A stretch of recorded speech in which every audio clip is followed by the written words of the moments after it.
Uma família, uma missão. Capítulo 11. O culto de celebração. Atos 2, de 42 a 47. E perseveravam na doutrina dos apóstolos e na comunhão, no partir do pão e nas orações. Em cada alma havia temor, e muitos prodígios e sinais eram feitos por intermédio dos apóstolos.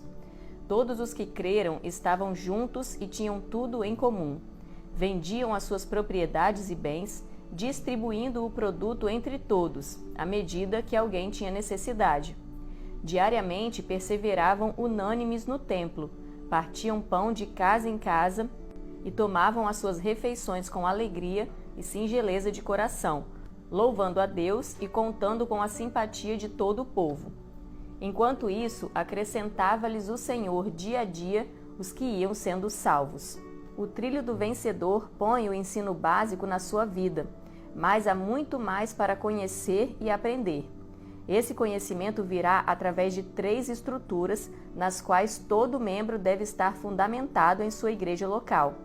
Essas 3 estruturas são o culto de celebração, as células e o discipulado.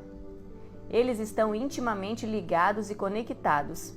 Precisamos entender o papel de cada uma em nossas vidas e as consequências trágicas da falta de cada uma delas. Para facilitar o entendimento dessas 3 colunas básicas da igreja, eu gostaria de dar um exemplo. Imagine um avião. Ele tem 2 asas e um leme. As asas dão sustentação e o leme dá a direção. Sem as asas, o avião simplesmente cai. Não consegue voar. Mas sem o leme, ele não consegue chegar aonde se propôs quando decolou. Nessa comparação, o culto de celebração é uma das asas do avião. Ele dá sustentação a mim e a você em nossa vida no dia a dia. Compreendendo o culto de celebração. O culto de celebração tem alvo, tem dinâmica e tem processo por parte da igreja, e espera-se uma postura do Filho de Deus ao participar dele. Alvo.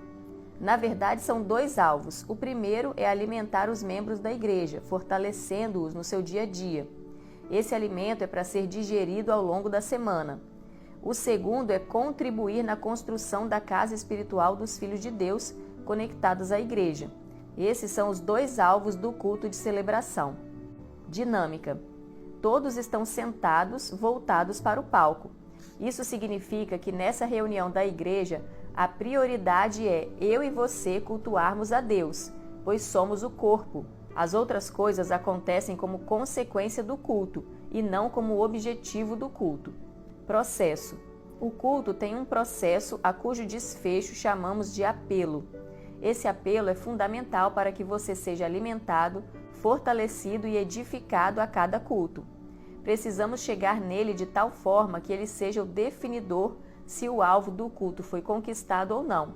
Vamos entender como chegar nele, preparados para que ele funcione nas nossas vidas. Primeiro, separação para o culto. O culto sempre começará com uma leitura bíblica ou uma oração. Esse é o momento onde eu paro e digo a mim mesmo que agora eu estou me separando para cultuar a Deus como corpo. Isso significa que as outras coisas da minha vida vão esperar que eu termine esse momento, inclusive desligando o celular. Segundo, louvor. Agora que você separou e consagrou aquele tempo para cultuar a Deus como corpo, é bom você começar a fluir no Espírito, participando do louvor, que é a próxima etapa. Esse é o momento onde eu vou fluir no Espírito Santo que está dentro de mim. O louvor, adoração e celebração que atingem o céu são apenas aqueles produzidos pelo Espírito. E mesmo não sabemos como orar como convém. Romanos 8:26. Não conseguimos celebrar como convém. E só conseguimos adorar pelo Espírito Santo de Deus. Quando você louva conduzido pelo Espírito, acontecem várias coisas para a sua e minha edificação. A sua alma tem sede de Deus. E quando você louva de forma adequada, ela se satisfaz. Quando isso acontece, você sente satisfação e prazer. Esse louvor nos proporciona experiências espirituais com Jesus. Não é possível o Espírito fluir sem nada acontecer com sua vida. Mas no contexto do culto, esse momento prepara você para ouvir a palavra de Deus com revelação. Quando ouvimos a palavra de Deus, fluindo no Espírito, isso faz toda a diferença. No fluir, entendemos, abraçamos e temos nossas mentes renovadas. É fácil saber quem realmente conhece o prazer de fluir no Espírito. Basta ver como ele louva a Deus. De olhar, você já percebe, pela postura, que realmente está acontecendo algo dentro daquela pessoa.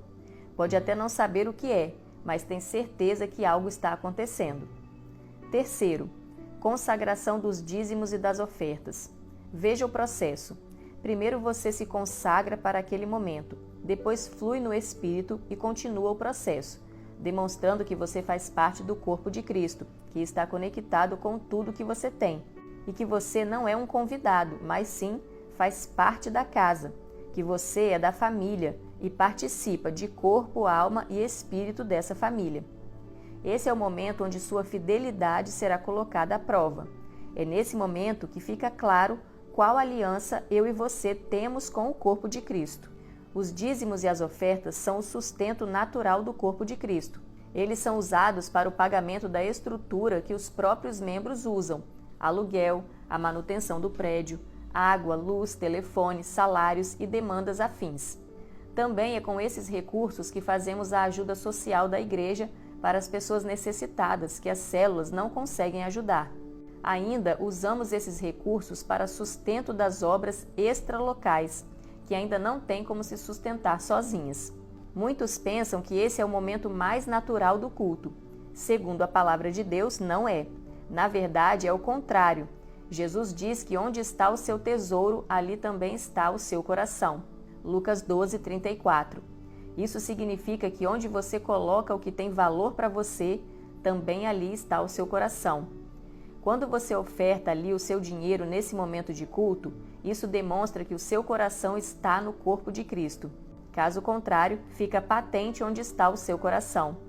Jesus ainda disse que eu e você precisamos fazer a escolha fundamental da vida: servir ao dinheiro ou servir a Deus. Esse é o momento no qual você faz essa escolha. Quando você contribui, significa que você está usando o dinheiro que Deus lhe deu e não sendo usado pelo dinheiro que Deus lhe deu. Contribuindo com generosidade, você está demonstrando que o dinheiro está sob o seu governo e não você sob o governo dele. Quarto, a palavra. Depois de consagrar para o culto, fluir no Espírito e demonstrar aliança com o corpo, você está preparado para ouvir a palavra de forma correta.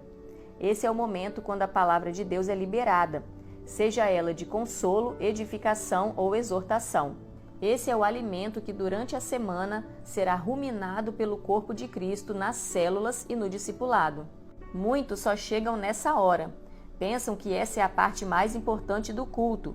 Sem sombra de dúvidas, ouvir a palavra de Deus sempre é muito importante. Mas no contexto do culto, ela é mais uma parte de um todo que fará um bem enorme a você.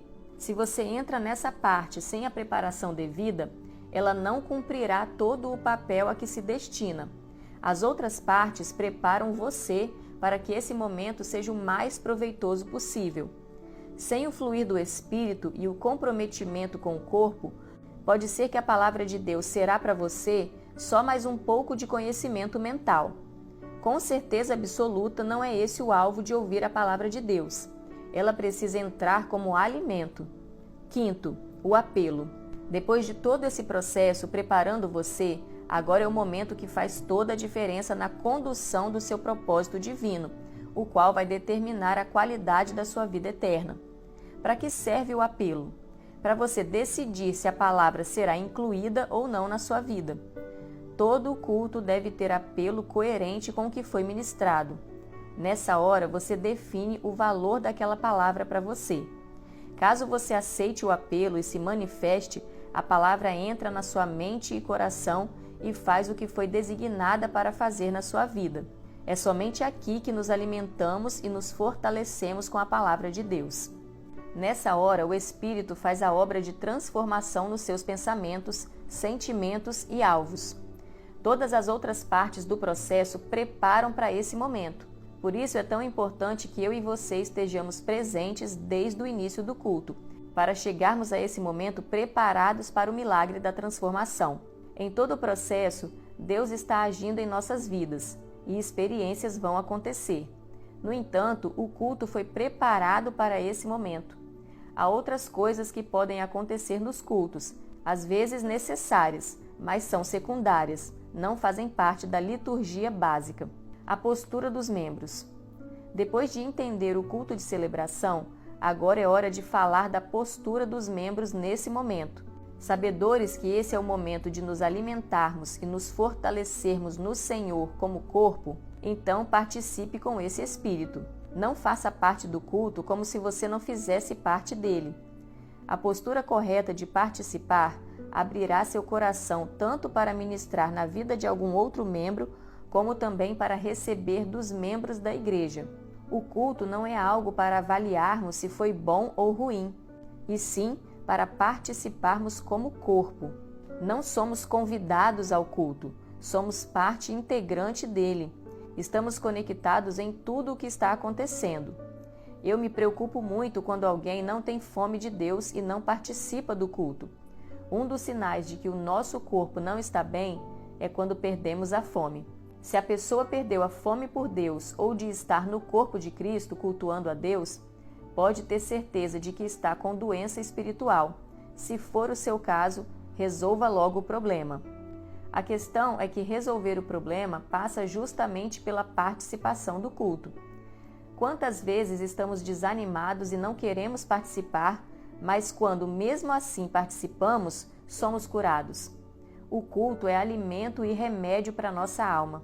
Atualmente, depois da pandemia, muitos só participam do culto de forma online. Essa é uma triste sequela da Covid entre nós. A pandemia deixou muitas sequelas em quem desenvolveu a chamada Covid prolongada. Muitos que estão sob o efeito disso não estão participando dos cultos. A pessoa não está mais acometida da Covid, mas permanece letárgica, apática à celebração. Creio que um dos motivos para que isso aconteça é justamente o desconhecimento do que realmente representa o culto de celebração. Entendendo o culto, dá para perceber que jamais um culto online traz todas as experiências que ocorrem aos que fazem parte dele presencialmente. Claro que há pessoas cujo contexto de saúde representa uma limitação real para se deslocar, mas essa situação é outra história. Aqui temos uma limitação de fato, uma impossibilidade. É muito diferente daquele que se põe à margem da celebração, alheio à importância dela para a sua vida cristã saudável. Não se desconecte do corpo, é parte de sua saúde. Se você está conectado ao corpo, então ande junto com o corpo. O processo de renovação da mente não cessa nunca em nossas vidas. A participação do culto de celebração é parte integrante desse processo. Na estrutura de ensino básica, colocamos as colunas. No culto, acrescentamos as outras partes da construção. Observe o que aconteceu em uma reunião de culto de celebração da igreja primitiva. Pedro e João subiam para o culto. No caminho, Deus os usou para curar um paralítico de nascença. Depois de curado, o ex-paralítico o seguiu para a reunião de celebração. Diante da cura que acontecera, muitos que estavam pela região do templo, a reunião de celebração acontecia na parte do templo chamada de Pórtico de Salomão, foram ver o culto. Pedro usou a cura do paralítico e fez uma ministração poderosa. Ao final, ele fez o apelo. Cerca de 2.000 pessoas se converteram naquele culto. Eita, culto poderoso! Confira em Atos 3:1 e 4:4. Esse é o nosso exemplo e o nosso alvo. Faça comigo essa confissão. Eu amo o Senhor e amo estar junto com os irmãos adorando e ministrando diante do Senhor. Eu me alimento e me fortaleço sempre que estou, como corpo, celebrando a minha nova vida. Como é bom viver em unidade no corpo de Cristo. Pergunta: por que devo participar do culto? Desafio: participar do culto desde o início.